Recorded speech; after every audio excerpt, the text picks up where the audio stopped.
On the early hours of June 6, 1944, the horizon over Normandy glowed faintly with dawn. Under the codename Operation Overlord, the Allied forces launched what would become the largest amphibious assault in history. It was a gamble with everything at stake, and for many, a step into the unknown. The plan began in the dark of night. In the hours just after midnight, more than 23,400 airborne troops from the United States, United Kingdom, Canada, and other allied nations descended from the skies over northern France. Riding in roughly 925 transport planes and more than 500 gliders, these soldiers of the air came first. Their mission: seize key bridges, cut German communications, and secure exits from the beaches to allow the invasion forces to pour in. It was a chaotic start. Many units landed scattered across wide areas due to darkness, poor visibility, and fierce enemy fire. Still, despite heavy losses and confusion on the ground, these airborne troops, paratroopers and glider infantry alike, held off German counterattacks long enough to cover the upcoming beach landings. Their sacrifice would prove critical to the success of the entire invasion. As dawn approached, a massive naval armada gathered off the French coast. Over 5,000 ships and landing craft, from tiny assault boats to large warships, readied themselves. At 5 a.m., Allied naval and air forces began an intense bombardment of German coastal defenses, bunkers, and gun emplacements along a 50-mile stretch of fortified coastline. Then, at around 6:30 a.m., the first waves of soldiers hit the surf and waded into cold, gunfire-raked waters. The beaches had been given code names: Utah, Omaha, Gold, Juno, and Sword. Nearly 160,000 Allied troops from America, Britain, Canada, and other nations landed along those 5 sectors. Some beaches met relatively lighter resistance. At Utah Beach, for instance, fewer obstacles and clever planning allowed American forces to press inland swiftly. Similarly, at Gold, Juno, and Sword, where British and Canadian forces landed, opposition was fierce but less overwhelming than at the most heavily defended sector. By midday, those beaches had been secured. By nightfall, the Allies held all 5 beachheads. But not everywhere was victory so swift.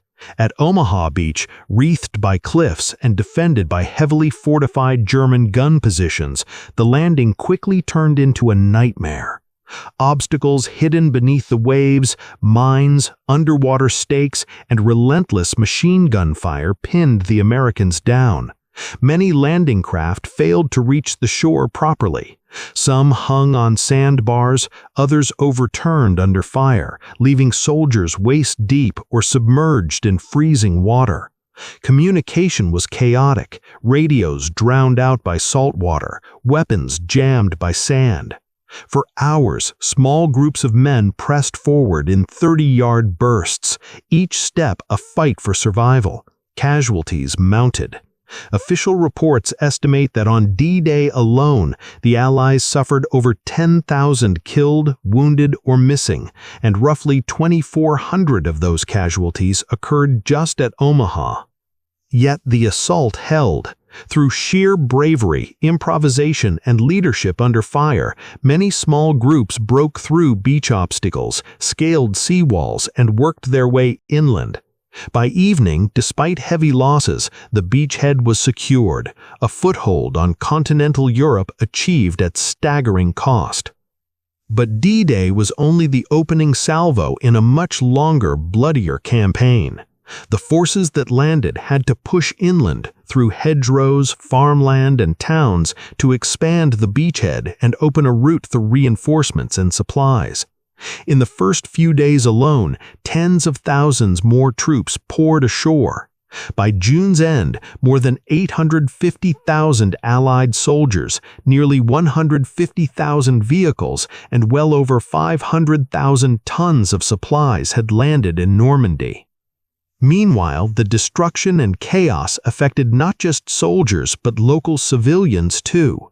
Bombardments before and during the invasion resulted in thousands of civilian deaths across Normandy. The full brunt of human suffering on all sides remains one of the darker, often less acknowledged legacies of the campaign. The strategic stakes were enormous. The success of Operation Overlord shattered the German hold on Western Europe. It opened a second front, relieved pressure on the Soviet Union in the east, and triggered a cascade of Allied advances, liberating towns, cities, and eventually entire nations.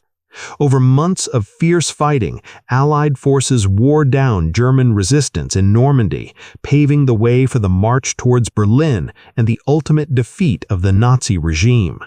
But the price was high, painfully high.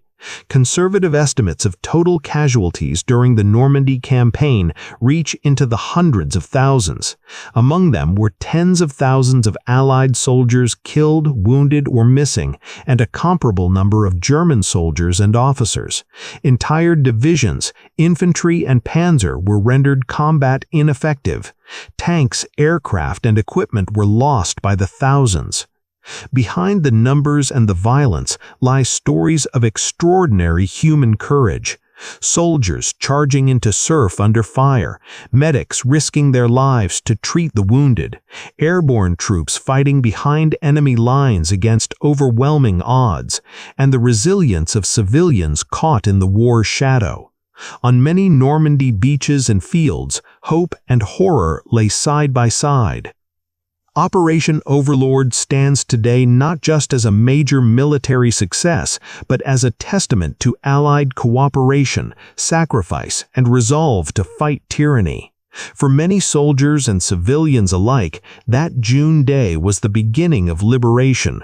For others, it marked a sacrifice that could never be forgotten. As we remember D-Day and the men and women who fought for freedom, we honor a turning point in history where courage and unity overcame oppression. And that is something worth remembering whenever we speak of what it truly means to fight for a free world.